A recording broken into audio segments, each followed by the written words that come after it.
adik-adik, apa kabarnya pagi ini? Siapa yang tadi pagi bangun tidur langsung berdoa? Ayo, ada yang gak berdoa? Ada ya? Enggak kan? Bagus. Siapa yang tadi pagi bangun tidur langsung sarapan? Sama kakak juga. Bangun tidur, kakak langsung sarapan. Enggak ding, berdoa dulu, terus sarapan. Nah, adik-adik, ini kan hari Minggu, kita mau mulai ibadah kita. Jadi, sebelum kita mulai ibadah kita, mari kita bersaat teduh sejenak. Saat teduh dimulai.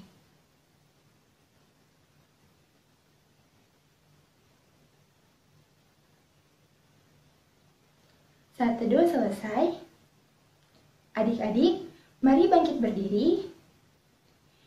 Kita memuji memuliakan nama Tuhan dari Kidung Ceria nomor 361 ayat yang pertama dan yang kedua.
Adik-adik, mari kita bersatu dalam doa. Tuhan Yesus yang baik, terima kasih Tuhan boleh membangunkan kami pada pagi hari ini. Kami bersyukur Tuhan masih memberikan kami kesempatan untuk bisa mengikuti ibadah minggu pada hari ini. Tuhan Yesus yang baik, sebentar kami mau mulai ibadah kami. Kiranya Tuhan berkati ibadah kami dari awal, pertengahan, hingga akhirnya. Tuhan juga berkati kakak layan yang akan memberitakan firman Tuhan, agar kiranya Tuhan boleh selalu senantiasa pakai kakak layan untuk memuji memuliakan nama Tuhan. Inilah doa kami Tuhan, amin. Adik-adik, sekarang kita dengarkan cerita dari kakak layan. Kakak harap adik-adik semuanya duduk diam, tenang, dan fokus mendengarkan cerita. Selamat mendengarkan. Hai adik-adik, selamat pagi. Senang sekali nih kita bisa bertemu kembali. Adik-adik, kabarnya bagaimana? Kak Tasya berharap kita semua dalam kondisi baik, sehat, dan sukacita. Nah, sekarang kita akan mendengarkan firman. Adik-adik, yuk kita buka kitab kita. Bacaan hari ini terambil dari Kisah Para Rasul 19 ayat 1-12.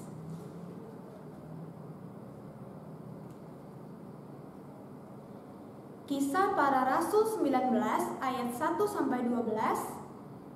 Kita akan membacanya secara bersama-sama ya. Kak Tasya mengundang adik-adik untuk berdiri. Kisah Para Rasul 19 ayat 1-12 di bawah terang judul Paulus di Efesus.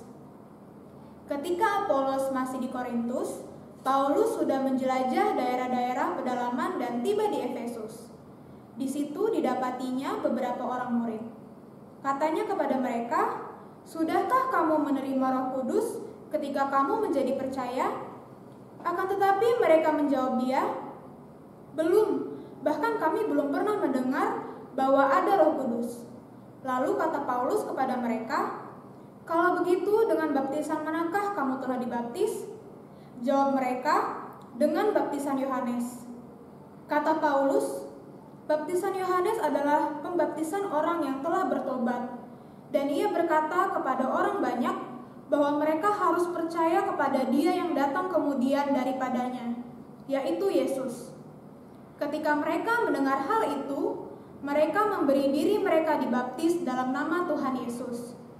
Dan ketika Paulus menumpangkan tangan di atas mereka, turunlah Roh Kudus ke atas mereka, dan mulailah mereka berkata-kata dalam bahasa roh dan bernubuat. Jumlah mereka adalah kira-kira 12 orang. Selama 3 bulan, Paulus mengunjungi rumah ibadat di situ dan mengajar dengan berani. Oleh pemberitaannya, ia berusaha meyakinkan mereka tentang kerajaan Allah. Tetapi ada beberapa orang yang tegar hatinya. Mereka tidak mau diyakinkan, malahan mengumpat jalan Tuhan di depan orang banyak. Karena itu Paulus meninggalkan mereka dan memisahkan murid-muridnya dari mereka, dan setiap hari berbicara di ruang kuliah Tiranus. Hal ini dilakukannya 2 tahun lamanya, sehingga semua penduduk Asia mendengar firman Tuhan, baik orang Yahudi maupun orang Yunani. Oleh Paulus, Allah mengadakan mujizat-mujizat yang luar biasa. Bahkan orang membawa sapu tangan atau kain yang pernah dipakai oleh Paulus dan meletakkannya atas orang-orang sakit, maka lenyaplah penyakit mereka dan keluarlah roh-roh jahat. Demikian pembacaan firman, terpujilah Kristus, haleluya. Haleluya, haleluya, haleluya. Silakan adik-adik duduk kembali. Halo, selamat pagi adik-adik. Selamat berjumpa kembali dengan Karita. Ya, pagi ini kita sudah membaca Alkitab kita dari Kisah Para Rasul 19 ayat 1 sampai ke 12 ya. Nah, adik-adik, bacaan kita pada pagi hari ini ya kan? Adik-adik sudah tahu dong bagaimana perjalanan Rasul Paulus di mana tadi? Di kota apa? Ya, betul sekali. Di kota Efesus. Ya. Efesus adalah sebuah kota perdagangan adik-adik ya. Kota perdagangan itu pasti tahu dong adik-adik kalau sudah kota perdagangan. Ya betul, banyak orang, banyak sekali orang-orang dari manapun berdatangan di situ dengan keyakinan dan latar belakang yang beragam sekali ya. Nah, ketika Rasul Paulus berada di kota Efesus, ya kan? Dia juga mempunyai misi di situ adik-adik, memberitakan Injil sukacita dan memberitakan Kristus, bagaimana kehidupan itu di dalam Kristus adik-adik ya. Nah, adik-adik tahu dong, sebelum dia bertobat, Paulus siapa namanya yo? Betul sekali. Ya, Saulus. Ya. Bagaimana ketika Paulus belum menjadi pengikut Kristus? Serem kan adik-adik? Iya betul. Dia membunuh, dia memburu adik-adik. Kemana orang Kristen yang mengikut Kristus itu pergi, dia akan tangkap dan dia akan bunuh adik-adik. Ya, itulah kekejamannya Saulus pada waktu itu sebelum dia mengikut Kristus. Tetapi apa yang terjadi ketika dia sudah menerima berita anugerah dan pengikut Kristus? Aduh, Bapak Paulus berubah total adik-adik. Dia menyerahkan hidupnya, dia menyerahkan seluruh keringat tenaga ya kepada Kristus. Dia memberitakan adik-adik tentang Kristus itu bagaimana nikmatnya hidup bersama Kristus. Itu yang dia beritakan kepada orang-orang adik-adik ya. Nah, termasuk bacaan kita pada pagi hari ini. Adik-adik, sewaktu Paulus ada di Efesus, dia juga mendengar bagaimana pemberitaan Injil Kristus itu yang simpang siur adik-adik. Ya, bagaimana baptisan itu salah, ya. Bahwa baptisan itu yang betul katanya seperti ini, seperti itu, ya kan? Nah, Paulus datang, Paulus memberitakan bagaimana ketika orang-orang yang sudah dibaptis pada waktu itu ada 12 orang adik-adik. Paulus tanya, kamu ketika kamu dibaptis pakai baptisan apa? Mereka bilang, kami dibaptis pakai baptisan Yohanes. Oh gitu. Terus Paulus bercerita tentang Kristus Yesus penebus itu, adik-adik. Mereka belongok, mereka tidak tahu, mereka tidak mengerti bahkan. Wah, ini dia nih kata Paulus. Makanya Paulus memberitakan firman Tuhan itu, adik-adik, memberitakan Yesus Kristus itu kepada orang-orang di situ, adik-adik. Nah, 12 orang tadi yang sudah dibaptis menyediakan kembali dirinya untuk menerima Kristus, adik-adik. Lalu apa yang terjadi, adik-adik? Inilah hebatnya, adik-adik. Ketika mereka dibaptis 12 orang itu, habis mereka dibaptis, mereka bisa berkata-kata dalam bahasa roh, dan mereka juga bisa bernubuat, adik-adik. Iya kan? Itulah adik-adik yang hebatnya. Ya. Jadi sewaktu Paulus membaptis mereka, mereka juga ada perubahan, ya. Mereka bisa berbahasa roh dan mereka juga bisa bernubuat, ya. Nah, sewaktu Paulus berada di Efesus, adik-adik, dia juga tidak memberitakan tentang Yesus itu cuma kepada orang Yahudi aja, orang-orang tertentu aja yang dia ini. Tidak, adik-adik. Semua orang dia kasih berita sukacita ini. Di sini kehebatannya Paulus, adik-adik. Ketika dia memberitakan firman Tuhan, ketika dia memberitakan kabar sukacita itu tentang Yesus Kristus itu, adik-adik, apakah semua orang menerima? Tidak, adik-adik. Ada yang mengolok-olok, ada yang apa itu? Ya, mencibir, terus pura-pura nggak dengar, terus ada lagi yang gitu-gitulah pokoknya, ya. Seperti itulah kakak gambarkan ketika kakak persiapan itu. Tapi apakah Paulus sakit hati, marah, males dia beritakan kembali? Oh tidak, adik-adik. Dia tetap melakukan pemberitaan itu dengan semangatnya, dengan kegigihannya. Itulah adik-adik yang mau kakak kasih kepada kita semua, kepada kakak, kepada adik-adik, bahwa ketika kita sudah menjadi anak-anak Tuhan, ketika kita sudah menjadi orang-orang yang sudah menerima anugerah itu, adik-adik, apa yang harus kita lakukan di dalam kehidupan kita hari-hari? Iya, betul. Kita juga harus memberikan yang terbaik untuk Tuhan kita. Lewat apa? Iya, lewat perbuatan kita tentunya, lewat perkataan kita tentunya, lewat kasih sayang kita tentunya. Sehingga orang-orang lain pun akan melihat, oh iya betul, anak itu anak yang baik, anak Tuhan, yang sudah betul-betul mendengarkan firman Tuhan. Betul kan? Iya, adik-adik. Mari, ya adik-adik, ya, pada pagi hari ini kita diajarkan oleh Rasul Paulus. Untuk apa, adik-adik? Iya betul, untuk tetap bertahan, untuk tetap meneruskan pemberitaan Injil Tuhan itu kemanapun adik-adik berada. Iya kan? Baik di rumah, di sekolah, di mana-mana deh, ya kan? Tapi apakah harus bawa Alkitab, Karita? Ya enggak dong. Ya lewat perbuatan kita, lewat tingkah laku kita, lewat tutur sapa kita, perbuatan yang paling nampak orang, adik-adik, sehingga orang akan bisa melihat, iya kan? Bagaimana anak-anak Tuhan itu sudah diselamatkan, dan dia juga sudah bisa menunjukkan bagaimana dirinya di tengah masyarakat, di tengah keluarga. Betul?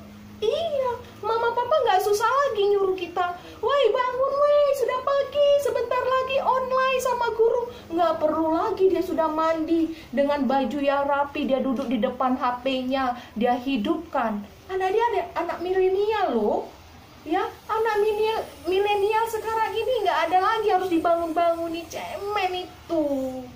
Ya, anak milenial itu dia sudah tahu waktunya. Kenapa? Dia harus menggunakan apapun di rumahnya dia melalui elektronik itu, nggak seperti zaman kakak dahulu. Ya, dia harus pergunakan dengan baik. Dia sudah tahu batasan-batasan mana yang harus dia lakukan di HP itu, mana yang dia bisa buka, mana yang tak boleh dia buka. Dia sudah punya untuk dirinya itu batasan-batasannya. Ya adik ya, itu baru namanya anak Tuhan.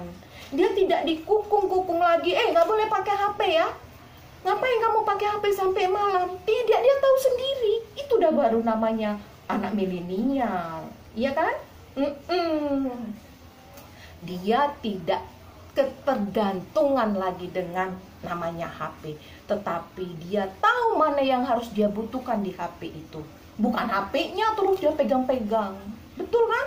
Iya, HP bisa juga membuat adik-adik pintar, tetapi HP juga jangan salah membuat banyak orang jatuh dalam kehancuran. Ya adik-adik ya. Jadi mari adik-adik menjadi Paulus-Paulus kecil yang bisa memancarkan, yang bisa memberikan, ya kan, berita anugerah itu kepada orang-orang di sekitar kita, kepada papa mama, kepada teman, sahabat, saudara, siapapun itu. Lakukan yang terbaik. Ya adik-adik ya. Mari kita berbuat baik. Mari kita berbuah yang baik di dalam kehidupan kita. Terima kasih. Amin. Gimana tadi ceritanya adik-adik? Bagus kan? Harapannya adik-adik bisa meneladani apa yang boleh diberitakan Kakak Layan melalui firman pada pagi hari ini dalam kehidupan sehari-hari. Sekarang kita akan merespon firman Tuhan dengan bernyanyi dari Kidung Ceria nomor 227 sambil mengumpulkan persembahan.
Adik-adik, kita akan akhiri ibadah kita. Mari kita bersatu di dalam doa. Mari kita berdoa. Bapa kami yang baik, Bapa yang kami sapa dalam nama anak-Mu Tuhan kami Yesus Kristus, kami mengucap syukur dan berterima kasih ya Bapa, kalau tadi kami boleh membaca sebagian daripada firman-Mu. Kami juga boleh mendengarkan firman-Mu ya Bapa. Biarlah firman-Mu itu ya Bapa boleh menjadi pelita di dalam kehidupan kami, dan kami sebagai pelaku firman-Mu boleh melakukannya dalam kehidupan kami hari lepas hari. Terlebih ya Bapa, adik-adik terkasih kami, mampukan kami ya Bapa, adik-adik terkasih kami untuk menjadi Paulus-Paulus yang kecil di muka bumi ini ya Bapa. Terima kasih Tuhan Yesus.